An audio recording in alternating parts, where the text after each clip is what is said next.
Hey everybody, this is Andrew with the We Are Rising podcast. With us, we have Jose Shorty Torres, who will be taking on Makoto Shinryu at Rizin 49, Rizin Decade on New Year's Eve. You can watch on Rizin.tv. Shorty, thank you so much for your time. I appreciate it. I appreciate having me on. Thank you. So I always like to know about nicknames, and I like to hear how you got the nickname Shorty. Well, the funny, more stereotypical thing, coincidentally, I am short, but my father's nickname was Shorty G. He was a gang member, a gang leader at a time, and his nickname was Shorty plus the G, which represented the gang. And back in the 90s, I'm born in 92. It was kind of like the Tupac era where Shorty Wanna Be a Thug was a very, very popular song. And what it really symbolizes is a young person coming up to do big things. Didn't matter if they were short, didn't matter if they were whatever height. It was a young person doing big things or adult like things. This Shorty is hustling. The 16-year-old is doing something you see 24 and 25-year-olds do commonly, but he's doing it with ease. So naturally, I'm the youngest in my family as well, and I'm the one that took up the monitor or moniker of Shorty. So I was a little Shorty growing up, and after my dad passed away, I became Shorty. So for me, that was the reason why I got my nickname. It was never my real name. Plus, I'm Latino, dude. My first name is Jose. So no matter where you go, there's gonna be a Jose somewhere around there. So our names are Chepe, Paco, Pepe, something. So we all have to have a nickname in mind. So it happens to be Shorty. Gotcha, gotcha. That's interesting. I thought you were gonna say, oh, it's because of your height, which you know, Yeah, it's a stereotypical thing, and which is cool. I mean, dude, I'm 5'4", so for sure it works out in my favor too. And it's easy to remember. But the fact is, I was always the shorty doing big things. I was always that young kid trying to hang out with my dad and my older brother being 8 years older than me, trying to do what they were doing. So I was the shorty coming up. hmm. So people who may not be familiar with you as a fighter, can you just tell us how you got started in MMA? Man, it's a crazy story. The funny thing is, again, very, very different story. My dad being a gang leader, he wasn't the best role model or father figure in the world. So a couple of reasons why I started fighting. I mean, my father always wanted me to fight. I had a very rough childhood, so I naturally either play ball with him or had to defend myself. And having a brother who was 8 years older, every once in a while he's gonna bully me. So I had no choice but to learn how to defend myself. And when my brother sustained a very near fatal injury, he's like, "Hey man, I can't protect the family anymore, whether from people or even dad. So I need you to learn how to really fight." And I started martial arts when I was 4 years old, and I was a black belt in Shotokan karate. But by the time I got to 16, my brother had his injury. He goes, "I'm gonna pay for you to do MMA." That's a big sport growing. WEC was now getting popular. Anthony Pettis was, being, known, or a fresh face. And I was like, man, he's Mexican, Puerto Rican. I see Dominic Cruz, Uriah Faber, all these guys. I can do it too. So I started doing MMA to learn how to protect myself and even take care of my family, of the fact of maybe my dad goes rampant one day. The crazy thing was, as I started growing in my MMA career with more and more amateur fights, I started to get more disciplined because I was around positive father figures, positive male role models that I really needed, or even people from the neighborhood that didn't make it out, and they were trying to be father figures or positive big brother role models that go, "Hey man, I did this, it didn't work out well, you should do this, shorty." And so I ended up following their rules. And I mean, look where I'm at today. I ended up somehow getting closer to my father because I learned how to fight. Because my dad's only thing was, every father or parent wants to give their kids a better life than what they had. Technically, job well done. It wasn't that much better, but hey, it was better. But the fact was, my dad was one of those guys that's like, man, if my son can beat me up one day, then I did my job. It was a really weird thing, but that was the upbringing that I had. So I always needed to learn how to fight. And by that time, never fought my dad, never had the opportunity to, but it was a blessing in disguise. It ended up working out well. So little I know, it got me to finish high school, graduate college, and then I started my MMA career as a professional, and I was doing big things really, really fast. As Shorty was, you know, doing being a positive role model for Chicago. If you don't mind me asking, did your father ever attend any of your fights? So he only attended, I think, maybe two out of my 26 amateur fights in MMA. I had multiple in kickboxing, wrestling, judo, jiu-jitsu, all that stuff, but he never attended any of those. I know it was only two in MMA as an amateur, and then he attended all of my Pretty much American local fights, all of Titan FC and my two UFC fights. And then I ended up being signed to Brave. And when I fought overseas in Jordan and different countries, he's like, "Oh, dude, I can't take that trip. I can't do it. It's too." My dad smoked weed, like he like just to breathe. So he's like, "Wait, I got to be on a plane for 18 hours. No, dude, I can't do it. I can't do it. I'll tear this plane apart." So actually, I want to ask you about your amateur career. You did had a long stint in the IMMAF. Hmm. I don't want to say it's uncommon for American fighters, but I would say it's less common for a lot of American fighters to kind of start there. They may start off in a really regional thing in their state or their city, but IMMAF, is a worldwide organization for amateur fighters to get their career. How did that whole thing how'd you get involved with them? Luckily my coach, Master Bob Shermer, he really was a part of, being an old school pioneer because he fought in Japan before they even had the weight classes. It was, the absolute weight class of just like, hey, you want to fight? You want to fight? All right, cool. It doesn't matter what the weight was. And stylistically, he was one of those Americans that had an American Jiu-Jitsu black belt, stuff like that. So he actually, the crazy thing is he tied, given we thought he won, but he fought Carlson Gracie Jr. back in the day when the Gracies were taking over the place, and we thought he won to give him the draw. But the fact was, like, he was a pioneer in American MMA.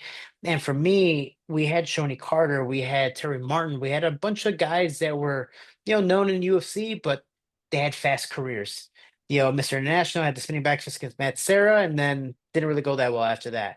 You had, Terry Martin, who's now famous for the fight with Chris Lieben of like, oh, you want to hit me? And then he gets knocked out. The bad thing was they went pro very fast, but especially at the time, you talk to Frankie Edgar, there was no amateur scene at his generation.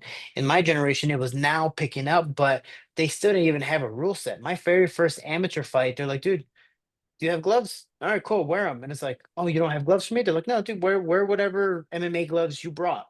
And I didn't bring any gloves because I thought the promotion was gonna, have them for me. I remember borrowing some guys, pink MMA gloves, random just 4-ounce gloves, fought. I was able to elbow in the head. I was able to knee to the head. I was able to throw everything as amateur because there wasn't a rule set yet for amateurs. But my coach made a definitive statement. He goes, "Hey, if you want to train under me and you do want to go pro one day, because all these guys did their amateur career and immediately left, they would go 5-0, big fish in a little pond, they would leave and eventually lose." He goes, "Hey, how about this? I need you to get 20 fights. I don't care how long it takes. I don't care if you do it in 1 year. I don't care if you do it in 10 years. I want you to get 20 amateur fights. And I don't care if you go 20-0, 0-20, 10-10, whatever the record may be, because this is your resume. This is your experience. I want to see if you really want to do this.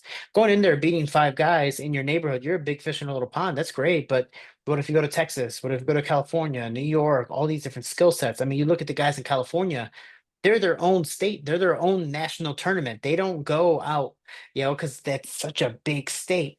But for us in Chicago, there's it's a big city, but man, there's probably some really good people in California. There's probably some really good people in Florida. So he's like, I want you to travel, train, fight, all these different things.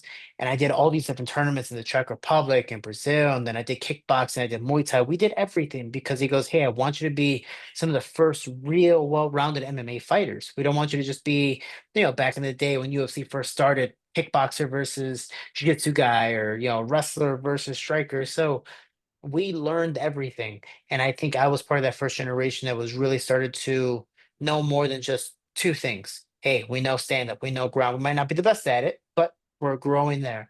And I ended up having 26 amateur MMA fights. I became the first ever two-time amateur, world champion, which eventually Mohamed Mokai had followed, and Ramazan Gitanival followed, and a bunch of other guys. Where it's like, cool.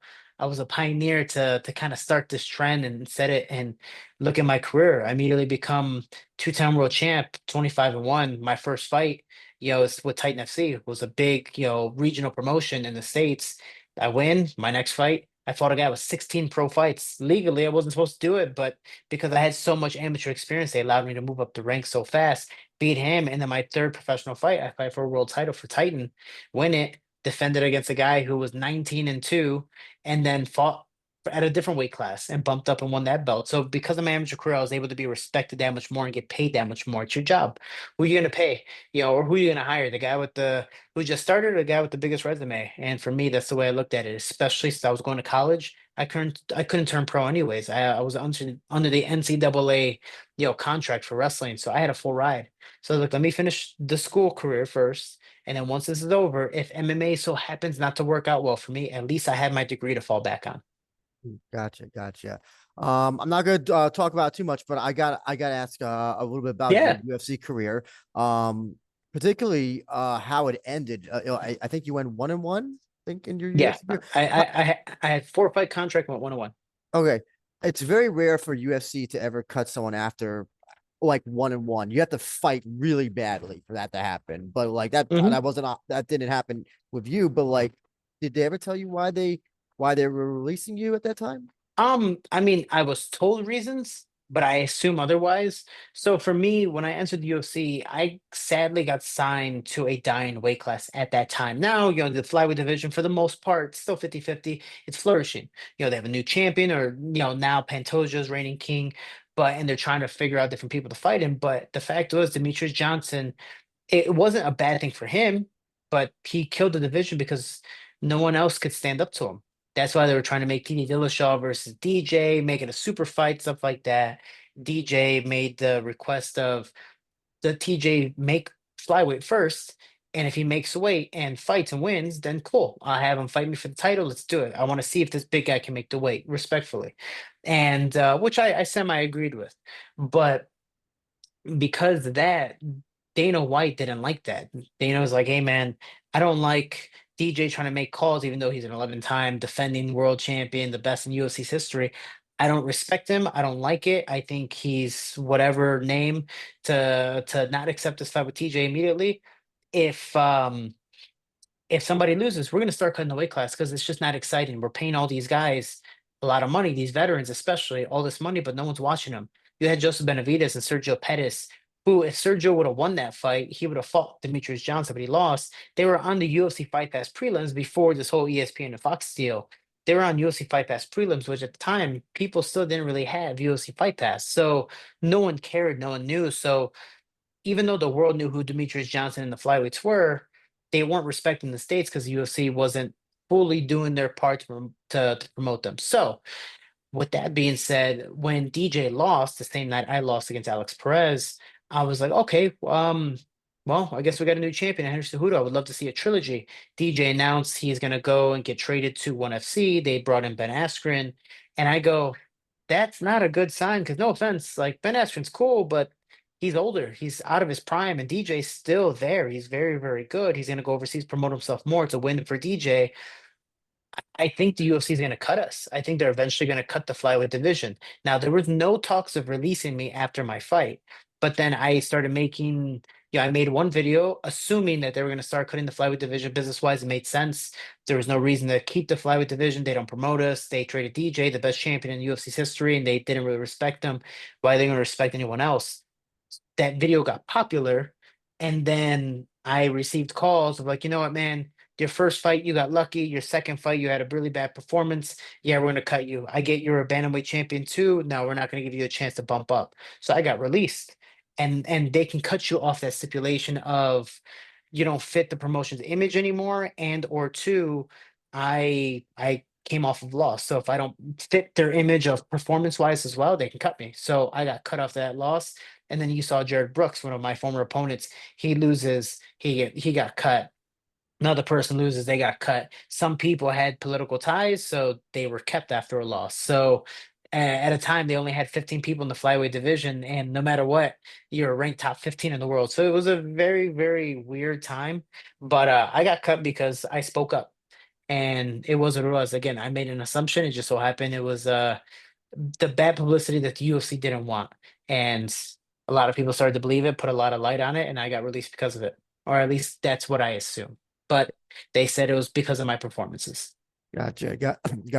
I was also gonna bring it up because I mean, you probably get tired of talking to death with the whole Jared Brooks win, which is still. Yeah. I think I've watched that video of like maybe 100 times, and I still don't even know how You know, the whole it's crazy. sequence of events. Sorry, go ahead. So it's a to me it's a simple thing. Given I'm a wrestler, Jared's a wrestler, and he made a very rookie mistake in wrestling, especially because in college we can, or in high school and college we can't slam people. So what he tried to do at least in high school and college is illegal. So when you pick someone up in a double leg, what you're supposed to do if you're the top guy, you don't flail around. And I saw him when he fought Figueiredo, which I thought he won that fight.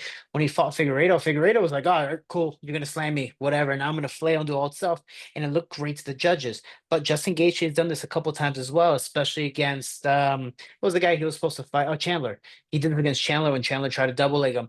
All he did was reach under the crotch or reach around the back, and you hold and you put your chest to their back.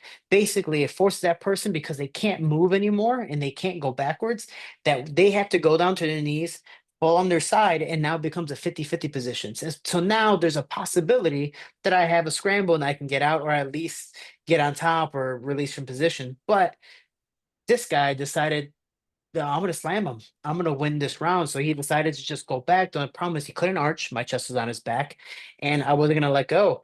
And when he fell back, not intentional, he decided to go straight backwards because he could not move. And my thighs ended up falling over his head, and he slammed his head on the floor. It just so happened he dazed himself. And dude, it's my job to finish the fight. So it's one of those things that, yeah, in a sense, it is lucky for me, but it's also a very, very, and again, I'm a wrestler and I do believe Jared Brooks is a better wrestler than I am. Yeah, it's a rookie mistake that, when somebody does that to you, you're like, "God damn it, I want to slam you. All right, I got to go on my side." Because that's the only way you're going to get out, or you let him go. And he decided to force the slam, and I got the accidental KO. But hey, it put me on the Ariel Helwani show. It added some fame to me, whether it was good or bad. And then, but that fight, for people who don't know, it was on a 9-day notice. I cut like 26 to 28 pounds in 9 days just to make that fight. And I was given an ultimatum if I missed weight, because again, I was signed to a dying weight class, that I was going to be released. Even though the week before that fight, Mackenzie Dern missed weight by 8 pounds against Amanda Bobby Cooper and then beat her, and they still accepted her. So it was a very weird thing. And then after that, I received the ultimatum to fight Alex Perez in 20 days after just doing this crazy weight cut. So I didn't have the best UFC stint, but I think I'm also a lot more mentally and physically prepared to take these fights. That's why now I'm also dropping back down to the flyweight division. Hey, so let's talk about that. Your fight against Makoto Shinryu. Um, a very started very young as well. I think he had his first fight at 15 or 16 maybe, and was on a long winning streak. He only has two losses to his name. And yeah, he have you watched footage of him? If you have, what do you think about him as a Yeah, fighter? I think he's super exciting. He's a lot of fun. He reminds me of, the younger me that's like, yeah, when you're a kid, you're like, man, I can't believe I did all that stuff. Cause you look at some of the stuff you used to do and you had no fear. Like if you had to jump off a cliff, you're like, all right, cool, doing it. Like, all right, I got to do a front flip, doing it. Like he's just one of those guys that doesn't care in a good way. He's exciting. He's fun. The only problem is, at least with his style, he's very wild and random. It plays in his favor, where he's been able to drop people and take advantage of the opportunity, but he also starts extremely fast to where maybe in the second and third round he can't keep up. My style gets stronger and stronger as the fight goes on, and his style starts off very fast and slowly depreciates. So for me, I'm excited for the matchup, but the hardest round is easily going to be the first one because he's tough, he's fun. I know he's strong, he's fast, he's explosive. I know he dyes his hair, so I got to give him respect for that. And he's he's a prospect, and plus I'm a veteran in the sport. So for me, I guess I'm old now, but for me, I don't want to lose to a 24-year-old. So in my head, I'm like, no, I got to show this kid what a real veteran is. And he has three losses. I believe he's 18-3. And one of his recent losses was against a former teammate of mine, Kyoji Horiguchi. And that's all Kyoji did, was just stay patient and wait for his opportunity. And I feel like that's going to be the same thing that happens in this fight. Survive, land my shots when I can, and when I see the opportunity as he slowly starts to die out, take advantage of it.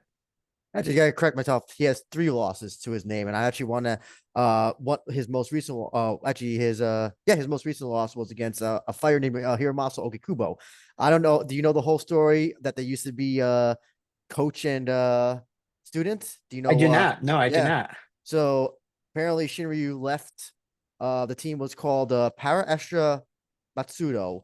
And then apparently Shinryu left because one day he was asked to clean the toilets and he didn't want to.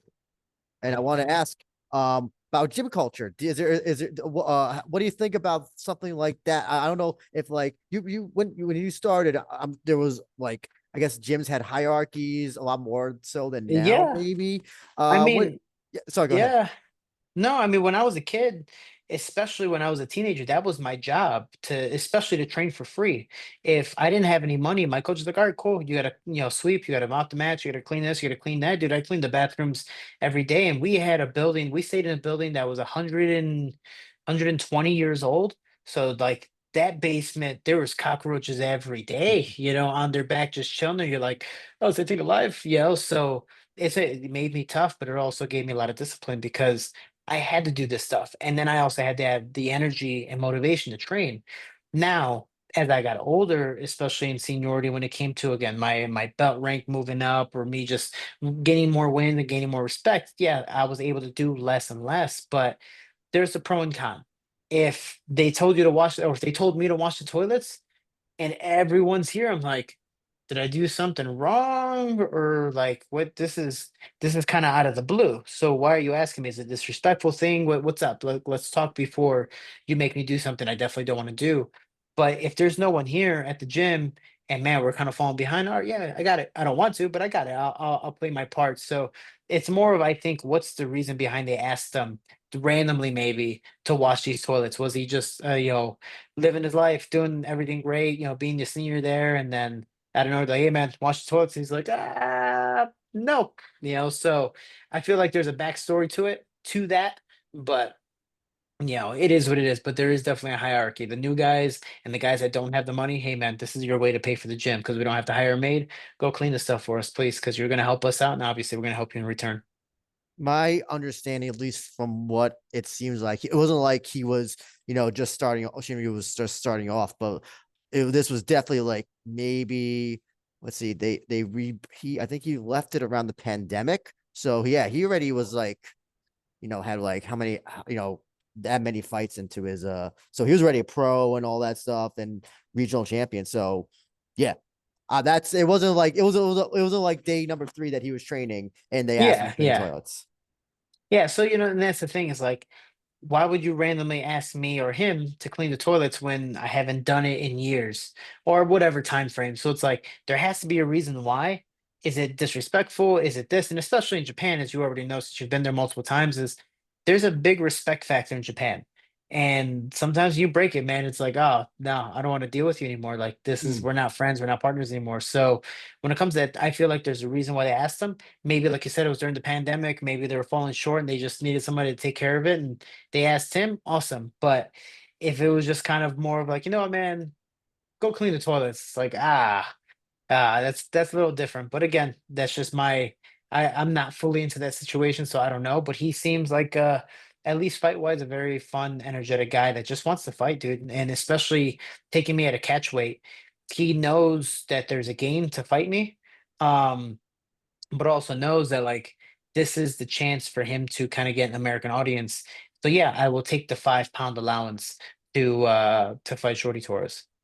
We got a question from my good friend and co-host and also host of the Focus Fights podcast, Jay Christian Gary. He wants to know, what will fighting and Rizin mean to you? Dude, it's funny. I think the very first fights I used to watch were actually Pride, and they were like the bootleg versions of Pride. It was just some guy walking around with bootleg DVDs, selling them on the street, buying for $5. And that's when I met like at least watching wise, Vanderlei Silva, Rampage, Fedor, all these different guys fighting for Pride, all these crazy things that you see highlights of now. You're like, man, I can't believe those fights actually happened. To be able to say that's kind of the first I really watched MMA, and then years later say I'm gonna fight doing the same exact rule set, this at the same exact place in Tokyo or in Saitama, like in the same arena, the same crowd, all that stuff. Like that's an honor, dude. It's like it came full circle that's kind of what I watched first growing up, and now I get to do the exact same thing at the exact same place in a big anniversary event as well. Like that it's a cool thing, man. Especially again, I'm a kid from the south of Chicago, dad being a gang leader, all that stuff. So I didn't have the best childhood. Grew up in the trap house. So to be able to say I'm going to Japan and also going to Japan for my job, Like, dude, that is awesome, especially a job that's very rough like mine that my dad always wanted me to do. Like, it just comes full circle. Plus, I'm a huge anime fan. Everything I love is from Japan. Power Rangers, Japan. Anime, Dragon Ball Z, Demon Slayer, all these different shows, Japan. So it's gonna be a really, really cool time. And for me, it's a blessing in disguise. How do you feel also? I don't know if you ever have done this in your career. Have you ever fought in a ring before? I used to fight as an amateur. My promotion would do, or my old gym would do, like fight challenges, and we would do events in the ring. And this is a cheap ring, so it wasn't like the ropes were tied that much, and so this is kind of like that happy medium. I've fallen out of rings before. I've been pushed out of rings before. I've had the limbs, kind of get tied up on the ropes. But that's also against very, very loose ropes. I'm assuming the Rizin is going to have both very tight ropes, and then also people that I've seen in video kind of like grab your hand and pull you back in, or if let's say your arms wrapped around, they move you over, or they're making sure you're not falling out. So it's going to be a cool thing, but it's going to make it. And I do really, really like the Japanese Rizin rule set where they fight in a ring for a reason. They don't want takedowns. They want to fight. Even if you go down to the ground, dude, soccer kick him, stomp on his head, knee his face. They want action. They want to fight. So this literally forces you to move. You rarely see any rhythm fight or old school pride of fights staying on the ground of someone just playing jiu-jitsu versus jiu-jitsu. You see a brawl. You see almost a street fight of people trying to, soccer kick and kick each other's heads off. So I think just the rule set and being in a ring changed everything up, and I think it's going to be a nice remembrance for me of my old school days of fighting. I don't know. Have you read the rule set or been informed of the rules, the judging criteria, and all that stuff at this point? Not completely. So that's something I'm excited for when I go there. But I know there's head stomps, there's soccer kicks. You get to knee and kick someone on the ground. Um, but I think that's pretty much about it. I don't know. I know they're doing the 12-6 now. I guess that's overall MMA, so you can do that legally now. But that's about it. I don't know if you can spike someone like you saw Fedor, get spiked back in the day. I don't know if you could pick someone up and throw them out of the ring. I don't know how this works, but yeah, I'm just excited. Well, I was going to ask about the judging because what they do is they judge fights as a whole. So it is Hmm. not about round by round, which I'm pretty sure you're pretty much used to for your entire career. That's how your fights have been judged, like round by round. I was going to Yes. ask what you think about that the difference in judging, and do you think how, do you think there's any problems with unified rules now that need to be worked out. Uh, Particularly, I don't know with how they score or what they score. Do you have any thoughts on that? There's been a lot of talk about, with a lot of recent fights that this was a robbery, that was a robbery, yada yada yada, all that stuff. But yeah, I just want to hear your thoughts on what you think about You, unified judging. it's funny because I just came off a trilogy, and sadly I lost the trilogy. I won the first one, lost the last two. The first one was a split decision, which looking back at the fight, I can see why my opponent thinks of this. I can see why I think of that, and there's the argument there. So I was like, okay, split decision, that's why it's there. Second fight, I got cut up, and I was like, oh, dude, I couldn't continue. It is what it is. Third fight. After the fight, my team thought I won 4-1. I went to the decision. I got dropped in the second round, but that was mainly the only damage I was able to receive. So I was like, man, I won the fight. Like I'm not worried about it at all. I thought I won 4-1.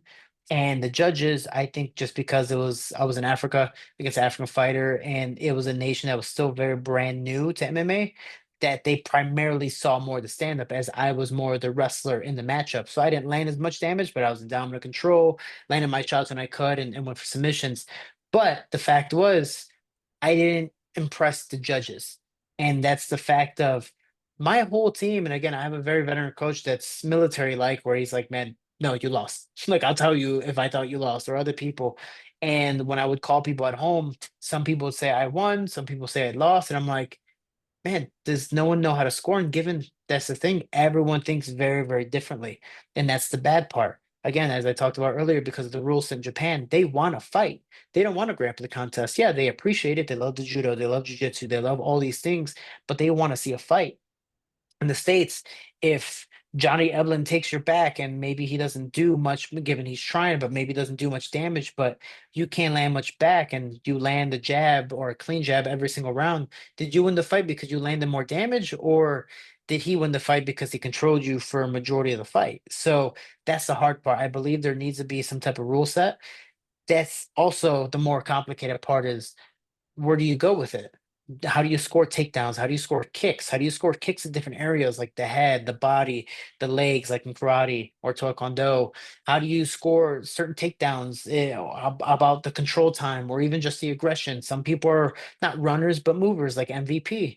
He's always on his back foot, but he's landing most of the damage. So it all depends, and I believe there has to be a rule set. Given I don't believe I'm smart enough to figure that out, but all these different factors has to be played into that of the aggression. The Joanna Young Jacek versus Wiley Yang. Who won that fight? I thought Joanna. She landed clearly the more shots, but Yang had the more dominant strikes and the more powerful shots, so they gave it to her.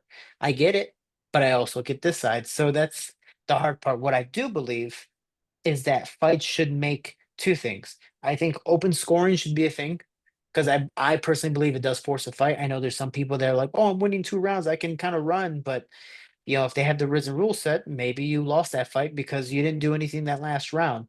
But I think open scoring, and I believe if it is that close of a fight, kind of like what they do with the Ultimate Fighter or the Tough House, have a third or excuse me, for them, have a fourth round. Or if it's a 5 round fight, have a sixth round. If you really want this, let's base it on the whole fight and let's base it maybe on the sixth round. If it goes that far, if it's a need be. So like a sudden death match. And I think that would be a phenomenal thing. But that's also, especially in the States, it comes to commissions and it becomes unhealthy or unsafe and all that stuff. So, but I think open scoring and I believe adding it around if the fight is that close is a I think a deciding factor for me. So after this fight, you win against Shinryu. What do you hope will be next for your next fight in Japan? I don't know if you're already thinking of ahead, but if you are, like, yeah, what are you hoping to accomplish? Yo, yo, man. So I'm still a part of Brave. This is kind of like a collaborative event for Brave. They're allowing me to go to Risen for this one fight. I'm still under the Brave contract. So after this, I'm technically going back to Brave. But I mean, that's something I want to do. Japanese audience, a different crowd, different fighters. It's very exciting for me. Different country, different area, everything. And I mean, even just the support I'm getting from Japanese people already, and people that I know that are training there want to help me when I land. It's phenomenal. The support's amazing. But everyone has been texting me and they go, dude, call out Kyoji Horiguchi. After you win, since you're moving back down the flyweight, you make weight, you feel good, and you win the fight, call out Kyoji. I even have people, a part of the promotion, telling me, when you win the fight, call Kyoji, call out Kyoji. And I used to train with him. So I've had my good days, I've had my bad days. We both know this just the fighter business. It's in the office, it matters with under the lights. But the fact is, I know how well I can do against Kyoji, and I know his strengths and weaknesses for the most part, given it's been a few years since I've trained with him. But he's an honorable fight that I'd love to go against. Like he's just so much fun. He's explosive, he's strong, he has a big name, and I've trained with him before. So, it's not there's no animosity there, but the fact of like, hey man, we made it this far, let's train together, let's fight together. Now we're gonna make a name and some money against each other. Dude, let's do it. So I'd love to fight Kyoji one day. But until then, I have my first fight in front of me, and we see where the world goes from there. But yeah, I'm trying to make it a spectacle, especially since now, in a sense, I've lost my last two. It's my first time ever losing two straight in a row in almost any combative sport that I've been in. So for me, it's a crucial fight. I've been training. I definitely need the money because it's been a while since I had my last fight, and I'm 32 years old. I want to start a family one day. I want to start all these things, so I need to win the fight to win more money as well. So I just put on a performance. And if I really want Brave and Risen to collaborate more, which I do, then I need to put on a show that they'll definitely remember. Do you have any plans to do anything in Japan while you're there? Non-fighting Um, stuff, I mean. so So we only got to stay an extra 2 days. So we're staying the second and the third. As you already know, flights to Japan alone are ridiculous. So I decided to obviously pay a little bit for the hotel. I think our hotel, given I'm staying somewhere else, our hotel that Risen is paying for an extra night, not an extra 2 nights, one extra night for three people is $800. Like it is ridiculous because it's New Year's Eve, New Year's, all that stuff. Like I get it. Tokyo is a phenomenal place to spend it, and it's going to be an honor to be there. But man, I just want to be able to visit as many different places as possible, like watching Jujutsu Kaisen, just being in, what's oh man, what's the one city that they're in? Um I was just talking.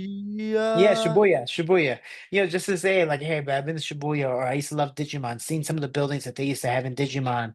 I know, I think next to the hotel that we're at, there's like a Pokemon center that sells, breakfasts that are shaped like Pokemon. I'm like, dude, that's awesome, So just to be able to be a complete tourist again, it's been a while since I've been to a place that I've just am completely new, and it's enchanting because again, like I love anime. Everything I grew up watching is from Japan, just dubbed or remade. So um again, I had purple hair for a reason, alter ego Vegeta. So like I'm just excited to visit as many things as possible. My girlfriend's a big anime and cartoon fan as well. So I'm like, oh man, my suitcase is gonna be full of stuff because of Christmas. So I'm gonna bring back a lot of things to my family. And this is probably the first time in a very, very long time that I'm going to be a fun tourist again. Usually I'm going for work and I'm just like, all right, cool, let's get out of here. Like, whatever.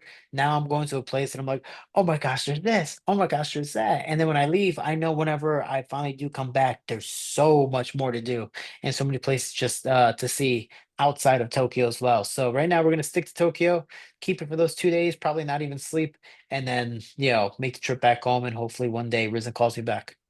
So funny that you bring up Jujutsu Kaisen. I just saw the was it Jujutsu Kaisen Zero, the movie? Good Never movie. saw anything Jujutsu Kaisen. Didn't know anything about it. I was on the plane and I just watched Borderlands, and I just oh, what was the other terrible movie I watched? I watched Borderlands, and there was another terrible movie I can't remember that I watched. I heard Borderlands is pretty bad. It was fucking awful. And then I'm like, okay, I need something to cleanse the palate, and I've been told Jujutsu Kaisen's good, so I just put that on. And I was like, oh, this is good shit. This is darn good Yeah. shit. It's Um, different given, like, yeah, technically the order is watching it zero, season one, season two, but how it came out with season one, season two, and then zero, like a prequel after, kind of like Resident mm. Evil Zero randomly came out a few years later. Like it's the same thing, it's just like, oh, okay, now this answers a lot of questions and stuff like that. And it's dude, Jujutsu Kaisen is a cool show, and I like that anime these days now are ending. Like you look at Attack on Titan, you look at Jujutsu Kaisen, you look at Demon Slayer, like they have a definitive story, and that's it. You look at one of the best anime in the world, I believe, is Full Metal Alchemist Brotherhood. That has a definitive story, however many episodes. That's it. They're not adding to it. They're not doing extra. I love Dragon Ball Z. I love One Piece. I love Naruto. But holy fuck. Like there are so many episodes and it's dragged out to so many different power levels. I get you're selling toys. I get you're doing this. I get you're doing that. But now your story doesn't make sense. And for hardcore fans, like we're trying to defend you. It's like watching that one live action Dragon Ball movie. It's like, dude, we want to defend you, but fuck, yeah, like it's just that bad. So it's a process. It's a process. I really do enjoy a lot of the anime these days that are now ending. They have a definitive story, and that's it. And I think it's better that way. I just remember what it was. I first watched Borderlands, and I watched Trap. That was what I Okay. watched right after, and I was just like, oh god, my brain. I'm frying my brain right now. I need to put on something good. So that's when I put on Jujutsu Kaisen Zero. And it's actually funny when I heard about it beforehand, I mistook it and thought it was Jujutsu Kaisen. So I thought it was Hmm. like a jujitsu thing. And then my friend like, oh, explain to me. Oh no, it's about demons and all that stuff. I was like, oh, okay. I was kind of a little bit disappointed that it wasn't about jujitsu because I wanted to see. Well, I see jujitsu But represented in anime. the only thing I don't like about Jujutsu Kaisen is that there always has to be a narrator explaining the powers. Compared Mm. to like some shows, it's just fights, and then they get little powers. You're like, okay, that makes sense, and it's a clear like why they got this, why they're growing this and that. Jujutsu Kaisen, if there's no narrator whatsoever, dude, it does not make sense to you Mm. whatsoever. Like it's just random powers, random things, they can do whatever they want. So it like if you ask somebody, unless they're a super, super hardcore fan, to explain some of these powers and why they work, they probably wouldn't even know how to do it. I know that Demon Slayer also kind of does that sometimes when when oh my god, whatever it is, the water, Yeah, the bending and all that whatever stuff. sword thing or the fire emblem, Yeah, yeah. whatever. Yeah, yeah. That's yeah. And then, but I know that I remember. Now that you now I'm realizing that you say that, like I realize, oh, that movie they were like explaining every fucking power or Yeah. super what that they have. Jujutsu Kaisen, they explain everything. Demon Slayer, they do like the intro, which I believe is very formal. Like this is the powers that they have, and then they have all these forms, and that's it. Mhm. For the most part, and then they grow. Jujutsu Kaisen doesn't matter how long you've been watching the series. There's always a narrator that has to explain in like 5 minutes what this power is, why it works, and what this other person has to do to get out of it. It's cool, like I get it, and the animation is amazing, but fuck, dude, I just want to watch something. I don't want to, again, this is a fantasy for me. I don't want to have to think about this and then have an argument with a peer of mine and be like, oh, he won this fight because of this and that. And then, it's like, I don't want to be the fat dude from The Simpsons, the comic book guy. Like, I don't want to be that. So like, I just want to watch a show, enjoy it, and have some common sense for the most part of like why this works, and that's it. Gotcha, gotcha. One of the last questions I'm gonna have for you is, what motivates you? You're 32. You've been doing this for a long time. What continues to motivate you to push your body mentally, physically, emotionally, and go in the training room every day, go for the weight cut, and continue doing this forever, however long you want to continue doing this. It's a crazy thing because I've never liked the sport. I just so happen to be good at fighting. My father wanted me to fight, and eventually I started making money. It became my livelihood, and I got to a certain point to where it wasn't that it became boring, but I was excited to lose. And finally, when I did lose, I came back to my thing, and then I finally lost again, and I'm like, "Oh, this sucks." Like I thought I was better, and I think I still am, but the fact was I wasn't mentally there, so I needed those losses to kind of rejuvenate myself. But then I started training with high level people, some of the best in the world, Pantoja, Brandon Moreno, Patchy Mix, Kyoji Horiguchi, and so many more to where, dude, I'm holding my own and sometimes beating them. And it's like, why am I not trying to be the best in the world? I never thought of myself that way. Like again, I never super enjoyed it. Like I don't like hurting people. It just so happens I got to do it in my sport. It is what it is.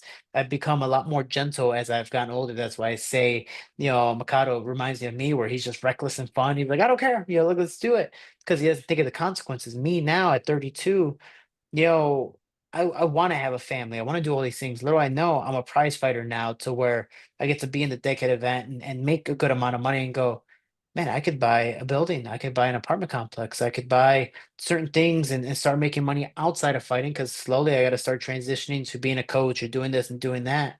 But then also, I think it's really, really cool, not just using it for my goals and my future family and all these different things as the typical fighter is. I've always wanted to be a big brother and a father. And I have a fighter here who I'm actually taking with me by the name of Lazy Boy. Lazy Boy fought in the UFC Noche event. He's Ronaldo Rodriguez. He's the kid that's like, yeah, so look at tacos. I just want tacos. Like super famous, 1.9 million followers, something like that. Like he got super famous off of two UFC fights. Like he's the inspiration of Mexico. Like he's as Mexican as you can be. He represents people. And he wanted me to be his coach because he knew I understood him for the most part. And so I hopped on the team and I'm coaching him and I'm giving him all my regrets of my career. Like, man, I wish I would have done this when I was in UFC, or I wish I would have done that, like staying in shape or staying ready, or putting my focus on this because now I'm starting to realize there's a window of opportunity compared to like, I'm 26, I'll be fine. Like I got time. And then I'm messing up and now I'm getting kicked out of the UFC. And it's like, oh, it's their fault. And putting all the blame. And then you start to realize some of the flaws. So for me, I'm trying to big brother him and I also sponsor athletes. So I need to lead by example. And now that I have him a part of my camp helping me, is that's why I'm in Mexico City training with Lazy Boy, is I'm training with him and I'm big brothering him still while I'm in my camp. Like he goes, "Why are you doing this?" I'm like, "Because of this." Or for example, if I take him for a weight cut, because make for him making flyweight is very, very hard. Me, I'm eventually gonna make flyweight, is I can't tell him to do something if I'm not going to do it myself. I don't believe in that. So for me, I have to lead by example. Today we did the sauna and I'm like, oh, I'm going to get out. And then he walked in. I'm like, damn it, I can't get out now. I got to stay strong because if not, he might perceive it to himself. And then maybe his next fight, he starts slacking a little bit or starts doing this. So I need to lead by example. I need to be the big brother and father figure and go, man, I'm telling you to do this stuff. I'm gonna lead by example. I'm gonna do it too, and I'm gonna show you how it should be done. And then eventually, when you do it, you're gonna do it 2 times better because I'm gonna help you do it. You're gonna have that motivation. So, he's part of that motivation as well, man. And it it's pretty cool to train at a different location where people extremely look up to you and want to be like you. So I'm like, yeah, man, I'm gonna lead by example. I'm going to Japan. I'm like, I never thought this Mexican Puerto Rican kid in the south of Chicago would be overseas fighting. Like, hell yeah. And I'm not being paid to fight to lose. I'm being paid to fight. And if things happen, awesome. So it's a cool thing. So that's what motivates me is to be a father figure role model. And if I'm able to make money in the process and good money, then hell yeah, man. I want kids, I want a family, I actually want one bedroom that has nothing but anime stuff. So I really want to go to Japan multiple times. Just bring a bunch of Funko Pops and those different action figures and whatever, and those moving Transformers that actually transform. Like I want to do that, bring it to the States, and just say I've been able to do so much stuff like my head coach at home. So yeah, that's kind of I want to live this story while I can and see where it goes from there. Gotcha, gotcha. Before you go, just want to give you an opportunity to plug your sponsors, gym, coaches, social media, anything else that you want to go ahead and plug. Dude, as much as I'd love to plug all my sponsors, that would be almost double the length of the video. I have a lot of people helping me, and I appreciate all of support. And I do want to say, like, just regardless, I know people. I always promote mental health. People go through this stuff. I went through my fair share of trials and tribulations. People aren't alone. You're not alone. And if people need some type of motivation, go on my or excuse me, on my Instagram, Jose Shorty Torres, as I post a mental health post on a different topic every single weekday, whether it's about mourning, whether it's about relationship stuff, whether it's about whatever the case may be. I'm trying to motivate you to get up on a Monday, little things. And, just trying to help someone because everyone's going through something and hopefully not trying to cure you, not trying to treat you, but maybe it gives you a little different of an insight of opportunity to be like, okay, I'm not alone, or oh man, that's how that guy went through it. Okay, cool, I can do it too. So, yeah, man, if people want to support me, man, I really can't do it without anyone's help. And that's why I always do say we can, we will, together we are, Team Shorty. And I appreciate the love and support. And I can't wait. I'll see you in Japan, December 31st. You happen to have a YouTube or Twitch channel as well by any chance? I do have two YouTube channels, one being Team Shorty. And I do have mental health posts on there, full length videos of me talking about different things. And actually the video that I believe got me released from UFC. And then also I have my own podcast, two of them, one on MMA Unhinged called Small Thoughts of Shorty Torres, nice little play on words there. And then the Shorty Show podcast on YouTube as well and on Instagram. And that one, dude, we've interviewed Lazy Boy, we've interviewed so many different fighters where you're just like, oh my God, Daniel Huber, C. Rod Rodriguez, all these different guys where you start to learn more about them, but it becomes a very friendly interaction. Gotcha, gotcha. And I also want to give you one last opportunity. Give a comment or statement you like to make to Makoto Shinryu. What was yours? I personally don't. I think it's gonna be a lot of fun, and I have a lot of honor for fighters, so I'm not much of a smack talker. But I can definitely tell you, Lazy Boy, one of the reasons why he got so famous is because he's the merc with the mouth, but in Spanish, and he's gonna be my angry translator when it comes to us in Japan. So whatever I say, he's gonna get very, very aggressive. So if I say, man, it's gonna be an awesome fight, and I can't wait, and Lazy Boy's gonna be like, voy a partir su madre, then he's like, I'm gonna fuck you up. That's Lazy Boy. So I'm gonna have a lot of fun with it. And no, it's gonna be exciting. And I'm gonna show you what the real veteran's about. Is it gonna be like that guy who was it who would translate for Yoel Romero? Sounds like it's gonna be Yeah, that. Who was that? yeah. Was that Waleed Ismail who did that? That one I don't remember, but man, it's gonna be like that. It's kind of like when the Key and Peele, Barack Obama, and then he has his angry translator there. Like Oh yes. that's gonna be that. That's my Lazy Boy. He's gonna be just trust me, he doesn't care at all because I'm gonna be inside the ring fighting. He doesn't care. Gotcha, gotcha. And so you can see Jose Shorty Torres take on Makoto Shinryu, Rizin 49, Rizin Decade on December 31st, New Year's Eve. You can see on Rizin.tv. And Jose, thank you so much for your time. I appreciate it, man. I didn't know we were gonna get into it off topic about Jujutsu Kaisen and anime, but I appreciate your Even better. time. I appreciate your time and being so cordial in this interview. And I'm really looking forward to your fight, man. Looking forward to your debut in Japan. I appreciate it, but thank you, and I can't wait. Thank you so much.